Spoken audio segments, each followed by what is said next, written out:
আসসালামু আলাইকুম। আজ ২৬শে মার্চ ২০২৫। আজ মহান স্বাধীনতা দিবস। কিন্তু এই স্বাধীনতা দিবসে আমরা শিক্ষক সমাজ এখনো কোনো স্বাধীনতা পাইনি।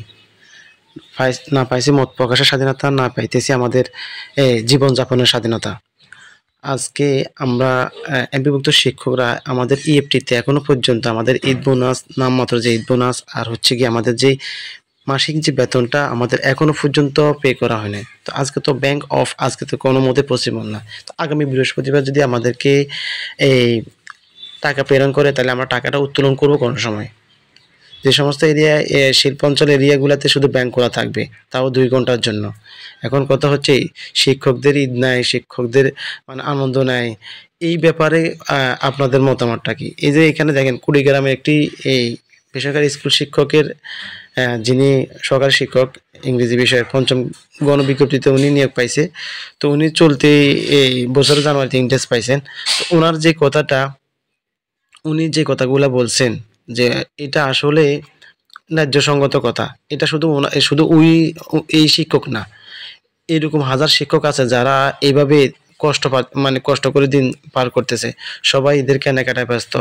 সবাই এই স্ত্রী সন্তান নিয়ে মার্কেটে যাচ্ছে, মানে ঈদের বাজার করতেছে। মুসলমানদের এত বড় ধর্মীয় একটা উৎসব। মানুষের মতো কর্মকর্তারা কোন টেনডেন্সি বা কোন ধরনের সদিচ্ছা নিয়ে এরা কাজ করতেছে?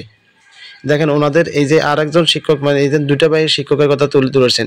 তো একমাত্র শুধু শিক্ষকদের ব্যাপারে আমি দেখলাম ডেইলি ক্যাম্পাস আর দৈনিক শিক্ষা, এই ২ টা নিউজে আমি বরাবরই দেখি এই শিক্ষকদের এই ধরনের নিউজ করেন। আর মূলত হচ্ছে এই ২ টা পত্রিকা হচ্ছে শিক্ষা বান্ধব, মানে শিক্ষকদের বা স্কুল রিলেটেড বা বিদ্যালয় রিলেটেড বা কলেজ রিলেটেড ভিডিও এই নিউজগুলা এরা এখানে পাবলিশ করে। তো এইজন্য এখান থেকে আমরা মূলত তথ্যগুলা পাই।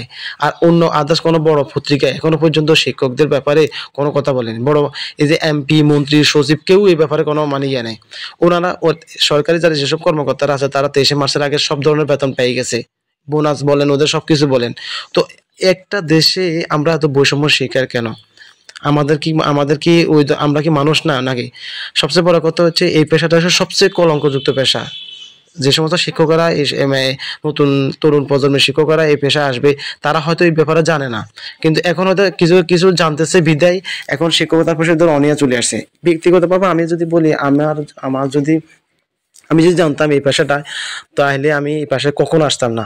আমার একটা ফ্রেন্ড যখন এই ১৭তম ইয়ে থেকে এই নিয়োগ পাইছিল, তো উনি কিন্তু আমার ওই ফ্রেন্ড জয়েন করে নাই। আজকে তার ফেসবুক স্ট্যাটাস দেখলাম, মানে একটা পত্রিকার হেডিং দিয়ে দেখলাম যে শিক্ষকদের কি পরিমাণ কষ্ট। তখন সে বলল, ভাগ্যিস আমি একটা হয়তো বেসরকারি প্রতিষ্ঠানে জব করি, বাট আমি এখন স্বাচ্ছন্দ্যবাদে আমি আমার এই ফ্যামিলিতে যতটুকু পারি দিতে পারতেছি। কিন্তু বাট যদি আমি বেসরকারি মতো শিক্ষকদের পেশায় আসতাম, তাহলে আমাকে আর দিনগুলো দেখতে হইতো না। এই যে দেখেন এখানে দুইজন শিক্ষকের যে আর্তনাদ সেখানে তুলে ধরছে। তো এরকম আমাদের হাজার শিক্ষকের এই ধরনের মানে এই সমস্যা। এখন মানুষের যে ডিজি উনি বলতেছে ৪ লাখ শিক্ষকের বেতন দেওয়া অনলাইনে খুব সহজ বিষয় না। আর আপনারা এতদিন পর্যন্ত কি নিয়ে কাজ করছেন? গত ৪টা মাস আমাদের সাথে আপনারা অক্টোবর মাসে ২০০ কত জনকে ইয়ে করছেন। তখন আপনারা এই প্রবলেমগুলো ফেস করেন নাই? আপনারা পূর্ণাঙ্গভাবে ব্যবস্থা না নিয়ে আপনারা এই ধরনের কার্যক্রম চালু করছেন কেন? আর আপনারা এটা কার্যক্রম চালু রাখে আমাদের ম্যানুয়ালি ভাবে বেতন দিতে পারতেন। ওনারা বলতেছে মানবিক। আমাদেরকে এত মানবতা দেখানোর জন্য আপনাদেরকে কে বলছে? উনি বলতেছে যে মানুষের ডিজি বলতেছে নতুন একটি বাস্তবায়ন করতে হলে নানা সমস্যা হয়। কি সমস্যা হয় সেটা আমরা ভালো করে জানি। সবচেয়ে বড় কথা হচ্ছে আমাদের শিক্ষক সমাজে কিছু চাটুকারিতে দালাল আছে যারা আসে বাজে কমেন্ট করে, বাজে মন্তব্য করে। ওই সমস্ত শিক্ষকদের কারণে মূলত এই হচ্ছে না। আর আমাদের স্কুলে যে প্রতিষ্ঠান প্রধানগুলো আছে না, ওনারা চুপ করে বসে আছে। আর আমাদের শিক্ষক নেতারা, কারণ প্রতিষ্ঠান প্রধানরা স্কুল থেকে ভালো একটা অ্যামাউন্ট পায় সবকিছুতে, কোচিং বলেন বা ওটা করেন সেই কারণ করেন, ওদেরও একটা ভাগ থাকে সব সময়। এটা আপনারা এটা আপনারা কেমন ভাবে নেবেন সেটা আমার জানার বিষয় নাই। আমাদের আমাদের আমরা বেতন পাচ্ছি না, আমাদের কষ্ট হচ্ছে, আমাদের সংসারে কষ্ট হচ্ছে, আমরা কথা বলবো।